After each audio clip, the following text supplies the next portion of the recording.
I'm Julie Zenner along with Pamela Fish, and here's what's coming up on Almanac North. Another week, another mass shooting, this time at a small-town church in Texas.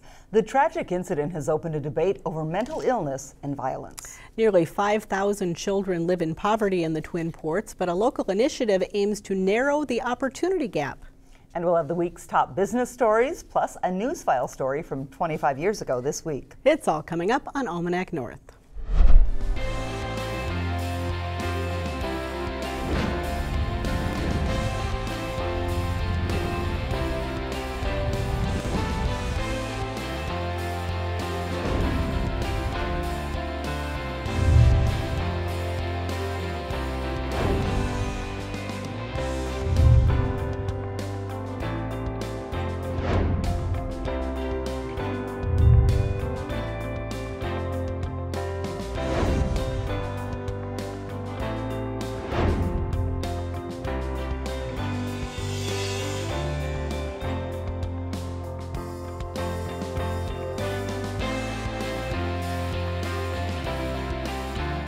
Hello and welcome to Almanac North. Thanks for watching. Pam Fish is here tonight filling in for Denny, and thanks for helping out. We always enjoy having you here on the set. Glad to be here. Thanks for having me. Great. We've got lots of interesting topics tonight, so why don't you take it away? Indeed. All right. Well, Americans were shocked again this week after a gunman opened fire at a small Baptist church in Texas, killing 26 as they attended Sunday service.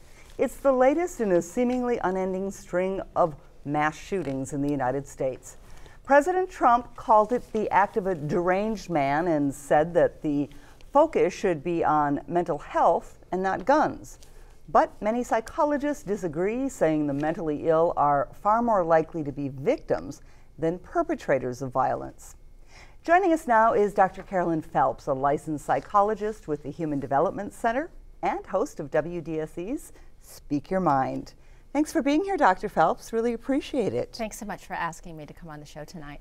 You know, it looks like the Texas shooter may have had mental health issues. So why the backlash to what the president had to say about that? Well, first of all, to use the word deranged to refer to people with mental illness, to me, is just unconscionable and furthers the stigma associated with mental illness. And if you look up the definition of the word stigma, it really is about having a shame associated with a certain circumstance, quality, or person. And that has no bearing and no place in conjunction with any kind of illness, including mental illness. But wouldn't you, I mean, I would assume that a lot of people would think that most people who commit a mass killing are mentally ill. You know, in fact, that there is no association that we are aware of and that the science has suggested between mental illness and gun violence, including mass shootings. Now, that's not to say that there might not be individuals who have mental health problems who then go on to commit heinous acts. But there's no real association, and in fact that's a spurious and fallacious associations that the politicians have put forth and detracts away from the real issues, which are the very complex problems that we have with gun violence in this country. And the solutions are not simply to increase treatment for those with mental health problems. Now, we need increased treatment for mental health problems, but these are apples and oranges, and they don't deserve to be in the same conversation. Mm-hmm. Do you think that there's a connection, though, in terms of controlling access to guns by people who have mental illness? Well, certainly. I believe a couple of years ago, one of the people, and I'm not sure if it's the president, so I don't want to say that, of the NRA suggested that there should be a national registry for people with mental illness in order to purchase guns. And when we start talking about a national registry for specific groups of people, I'll tell you the picture that comes to my mind. It's the Star of David that the Jewish people had to wear back during World War II that sent them to the concentration camps. So I don't think we don't have a national registry for any other illness, and I don't think we need to have one. Again, for mental illness, the relationship is spurious. What we know about the connection of who is most likely to be violent is number one, men.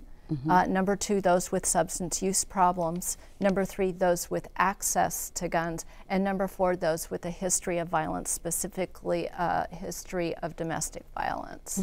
You mentioned the stigma associated with mental illness, and it's been so open in recent years and covered by health policies and stuff. Is there still really a deep stigma associated with people who struggle with mental health? Absolutely. You know, I had somebody in my office this week, and we were talking about who can you talk to when you feel bad, and who can you share the fact that you're having mental health problems with. And she said, well, most of my friends I don't want to talk to about this. And so it's not even that her friends wouldn't be understanding, but that she has a fear that they might not be understanding. And where does the fear come from? Well, I think when the President of the United States stands up and refers to people with mental illness as being deranged, we are putting forth, and we're just carrying forward that there is that we should be afraid of people with mental health problems, when what we know is between 20 and 25% of us will have mental health problems in our lifetime. Now, sitting in this room are 3 people here, but there are a lot more people off camera, and that means probably at least 2 of us in our lifetime in this room will have mental health problems. You point to that percentage, and it's interesting, but is there a percentage that we know of people who commit violent acts, or, you know, some of these heinous violent acts, who do have mental health issues? Do we know that? Well, people with mental illness are much more likely to be victims of crime than perpetrators of crime. And one of the things that we know are there's even certain mental illnesses where they're even less likely than the average American to commit violent acts. So people with depression, people with anxiety, and most people with schizophrenia, one of the core symptom features of schizophrenia is not having a lot of motivation and not having a lot of will. And so we sometimes have just a lot of difficulty getting them to do anything, getting them to move out of the house. Those are not the kind of people who go and become mass murderers. Are there any mental illnesses that you know of that actually are predictors of violence, though? No, and in fact what the research indicates is that the research, I think, was chiefly done with psychiatrists, but I don't think my psychologist friends are going to be too upset with me if I include us in the realm, and which is that we are notoriously poor at predicting who among our patients is likely to be dangerous. And so the way I liken it is that we all have cars, and we all know that we can get into car accidents, but we do not have the ability to predict whose car will be in a car accident tomorrow at what intersection. And so that's the same kind of thing that you're talking about. We just don't have the ability to do that right now. How does someone know when they should be concerned? That maybe there is a red flag in someone's behavior, their mental health, where they could pose a danger to themselves or to other people? Well, I think first of all you want to ask the questions that we always, when we're talking about being a danger to yourself, we're always talking, and if we have concerns that somebody may be a danger to themselves and may be suicidal, you just want to ask the question. It's a myth that you can put the idea into somebody's head. But what we want to do is we want to really ramp it back from there. And we want to start having conversations in our living room. Like, this is kind of a living room, but we want to take this conversation and we want to move this conversation into all of our living rooms so that we're talking about mental health problems the same way that we talk about breast cancer that runs in families. So most women and most young women know in their family who are the females in my family who've had a history of breast cancer, and they use that to inform themselves about what they want to do with their own self-care moving forward. And that's really what we want to do about mental illness as well. Who in your family has had a problem with substance use, with alcohol use, with depression, with anxiety? Because that can inform what you do in terms of your self-care, what kind of steps you want to take to increase your mental immunity, which we all should be doing, to increase our mental immunity and our mental reserves which create this buffer against mental illness. We're running out of time, but I just want to ask, and it might have to be a yes or no answer, are there enough resources out there to help people with mental health issues? Provided that there are not the large cuts in mental health funding that the new health care bills are looking for, we need increased funding for mental health care. The people are there to help, and certainly at the Human Development Center we can also help people who don't have insurance. So I'll put that plug in because I think it's really important that people know you don't just have to have insurance in order to get help. Well, thank you so much. This is really enlightening, and I'm so glad you could be here with us for this discussion. Thank you very much a lot, for having Carolyn. me. Thank you.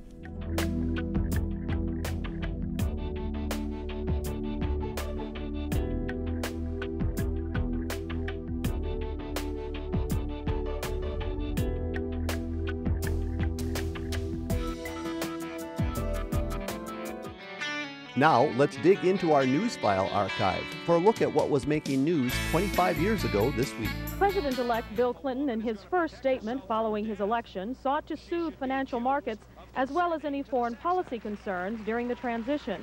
With Vice President-elect Al Gore at his side, he said he was ready to get to work. I am confident we can make it a proud time in our history. Proud for the families who are raising this nation's next generation. Proud for the workers and businesses who are America's lifeblood. Proud for the men and women who wear America's uniforms. And proud for the peoples of other nations living today in freedom or in fear, who draw strength from American ideals and share our vision of a peaceful and more prosperous world. This morning, the Clintons realized life would never be the same. A morning stroll to a friend's home for breakfast turned into a media mob scene. After breakfast, the president-elect was asked how he felt. I was happy, exhausted, thinking about all the work still to be done. Mr. Clinton spent the rest of the day in the sanctuary of the governor's mansion, holed up with advisors going over who will fill top administration positions. While Mr. Clinton was planning his transition to power, President Bush returned to the White House, where he was greeted by staff and administration officials. Thank you all so very much. I know most, in one way or another, have worked here and contributed to this administration, of which I will always be extraordinarily proud.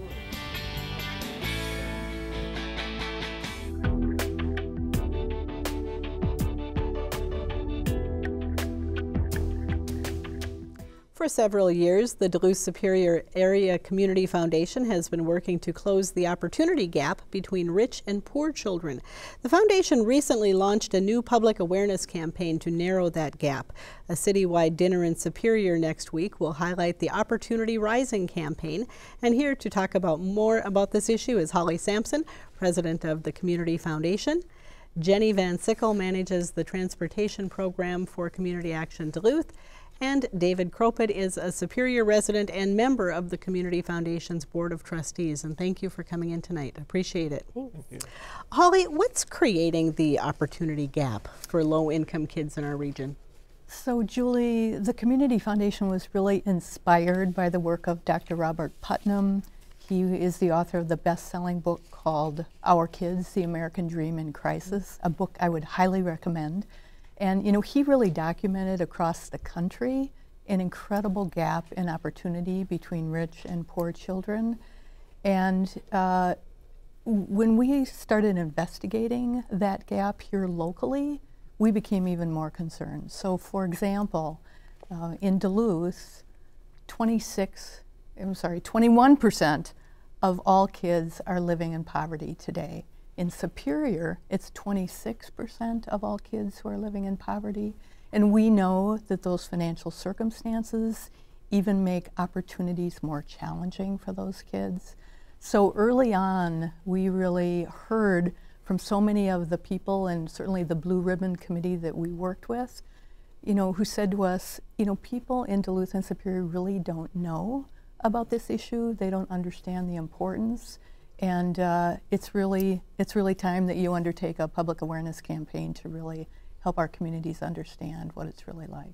Mm-hmm. David, as a Superior resident, with the numbers being a little bit higher over there, and just the fact that these are two separate communities, do you see that there are different conditions that cause the opportunity gap in Superior than in Duluth, perhaps, or not necessarily? To some degree, Superior has a history of manufacturing, a history of high-paying, blue-collar jobs, and some of those jobs have left, as they have throughout a lot of the country.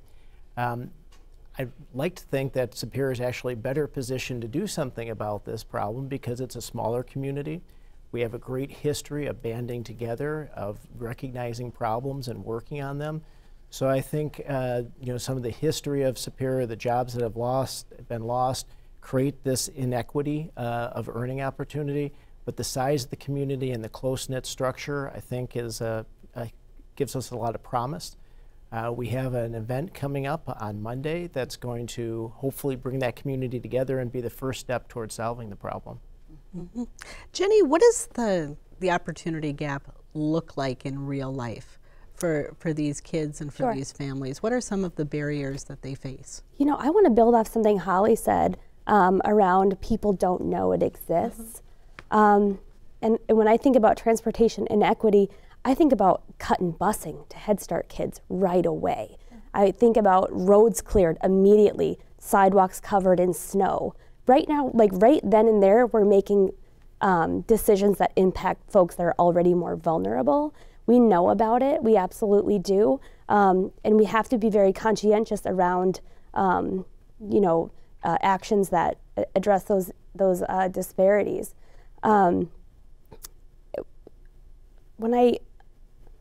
It's difficult. You know, these are families I work with every single day. Folks that, you know, have long waits at the bus, unable to pay their fines and fees. You know, I've worked with folks who have had, you know, DUI fines, 1994, $700 to $800. They're never going to be able to pay those off, which is why the funding has been so critical to really start to undo all of that. Folks that lose their driver's license based on child support arrears. The list is never ending. Mm-hmm. Holly, beyond transportation, which seems to be, you know, a really big issue that you guys have outlined, what are some of the other conditions that cause this gap? Yeah, you know, we had such interesting conversations when we started this out. We did a series of listening sessions and brought in staff like Jenny from nonprofit organizations to talk to our convening committee. We were out in the community really talking to youth and parents who are experiencing poverty every day, and we heard really a number of things. Transportation was one that came up very often. You know, education has really been a really significant issue, and you know, kids who are sometimes unable to finish high school.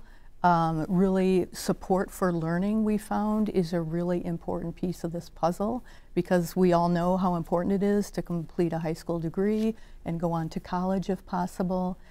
Access to health care has really been an issue for many families and for kids. We're talking about conditions under which children can really feel safe and secure, and children and families who we really want to see welcomed in the community. So it's really a variety of needs, and I think we were all struck. David was one of the members of our Opportunity Gap Convening Committee, and I think we were all struck with the seriousness of the problem that we face in Duluth and Superior. David, is it no longer possible for someone to rise from poverty to the middle class just by working hard? You know, I think it's hard, but I don't think it's impossible. One of the statistics that really engaged me in this whole process was that if we take 8th graders and we take kids with the highest scores and we look at those children, those of the lowest income level have about a 29% chance of graduating college. Those at the highest income level have a 74% chance of graduating college. So there's a great discrepancy.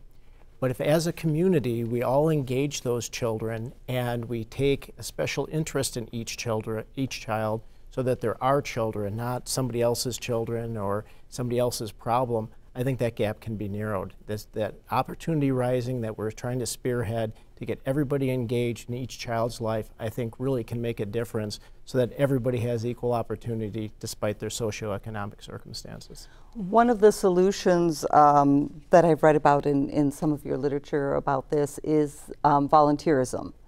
So what is that going to look like in terms of how you get volunteers involved and what they can do specifically? Yeah, so we're really excited to have the Head of the Lakes United Way as one of our really great partners, and they will be at our event with us on Monday night. And you know, the United Way's website actually has a volunteer center. So we now have a new website called opportunityrising.org, which links to an incredible number of volunteer opportunities that the United Way has identified. You know, to build on David's comments, one of the things that we know is having an additional caring and compassionate person in a child's life that really is concerned about this child's future can really make a significant difference for that child.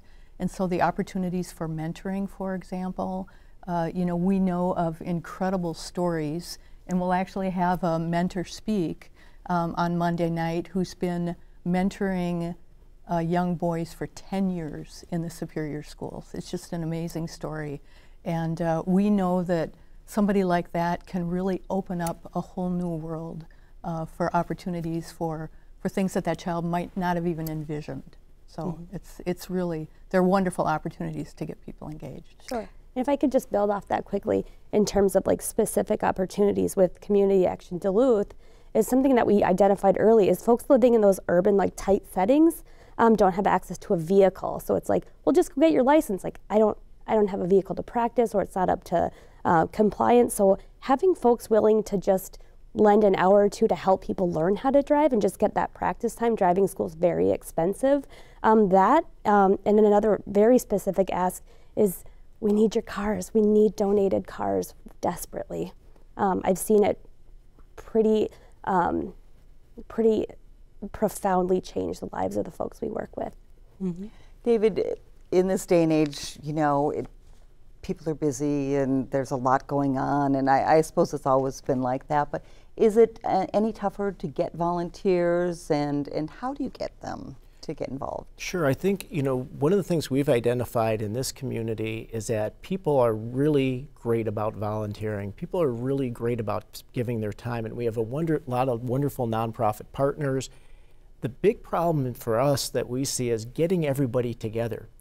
Connecting that person who has a couple hours to let somebody borrow their car or teach somebody to drive, somebody who has some time to help a child with a college application, identifying the people who want to help with the people in need. One of the things that we're trying to do with our Opportunity Rising is match people together. You can imagine a team that everybody on that team has a separate coach. They may be very dedicated coaches, but they're not going to have that team put together. And so instead of having all these nonprofits and all the volunteers out there separately, we want to bring everybody together, so as a community we're engaging. At our event at Northern Lights on Monday the 13th, we're going to sit down, we're going to have an old-fashioned soup supper, get people in the community to meet each other, to get to know each other as we begin our program, so that everybody sees that it's a community together that's going to solve this problem. Mm-hmm. And Holly, you're actually asking the community to make a promise to kids. Talk about that and why that's so important to actually state, I'm going to do this and this is important to me. Yeah, so we do have, you know, the title of our campaign is Opportunity Rising, a promise to all our kids. Mm-hmm. We really want to have everybody in the community think about all of our kids as our own kids. We think that that's really at the core of this issue, and having people assume a sense of responsibility. So we will be announcing our promise. We have 4 parts to our promise, and I found it a pretty amazing experience when we had this event in Duluth, and we had a crowd of 250 people rise and recite the promise together. So we're really excited to do that on Monday night as well. Now, can anybody show up for this? Do you have to be a Superior resident? Can people who missed the Duluth one come over and take part in it too? We'd welcome everybody, whether you're a Superior resident, a Douglas County resident, or anybody in the area who wants to improve the life of children and give them that opportunity. There's a lot of talk about what our country means and what our country is about. For me, it's an equal opportunity for every child. And if you feel the same way, we'd like you to come, be engaged, and participate in this Opportunity Rising event. All right, and I believe we'll have information about where it's going to be held and how people can get more information on the screen. But thank you all for coming in and Thanks sharing. much. Great. Thank you. Thank you so Good much. stuff.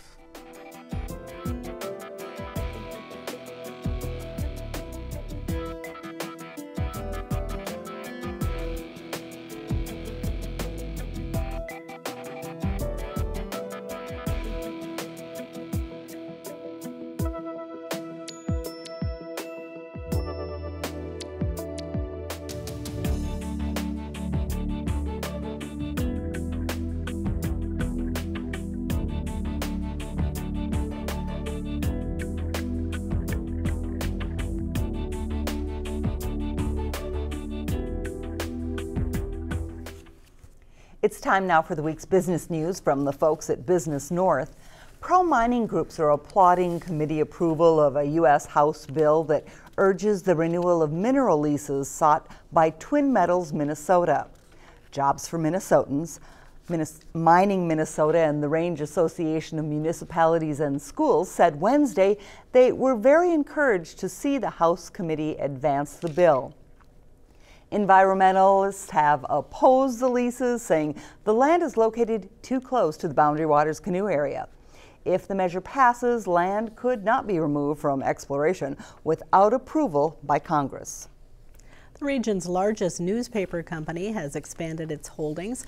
Adams Publishing Group, which owns newspapers across the Iron Range and northwestern Wisconsin, has acquired Message Media, a group of community papers based in Aiken and Isle, Minnesota. The purchase includes 2 weekly papers, a free shopper, and an 8 times per year real estate guide. Minneapolis-based Adams now owns and operates 120 newspapers in 11 states. Giants Ridge is adding 2 new ski lifts for the coming winter recreation season as part of an effort to reverse declining visits. The ski hill received $5.7 million from the Iron Range Resources and Rehabilitation Board to fund the lifts, which should be ready next month. IRRB Commissioner Mark Phillips believes at least some of the attendance decline is related to aging lifts. They are still safe to operate but are too slow. The replacements will cut lift time in half. For more on these and other stories, visit businessnorth.com. And if you have a comment on our show, call now, dial 218-788-2849 to leave a message. You can also send an email to almanacnorth@wdse.org. And visit the WDSE website for the latest schedule information, updates on your favorite local shows, and news here at the station. And Pam, it's been an awfully cold week. Any deer hunters in your family bundling up to head out this weekend? Yeah, a number of family members and friends out hunting. I'm gonna stay where it's warm, I think, myself. But I think I will be doing the same. All right, we wish them good hunting though, and a safe trip. Sitting in a tree does not sound like fun. No. For Pam and the crew here at WDSE, I'm Julie Zenner. Have a great weekend, and we'll see you next time.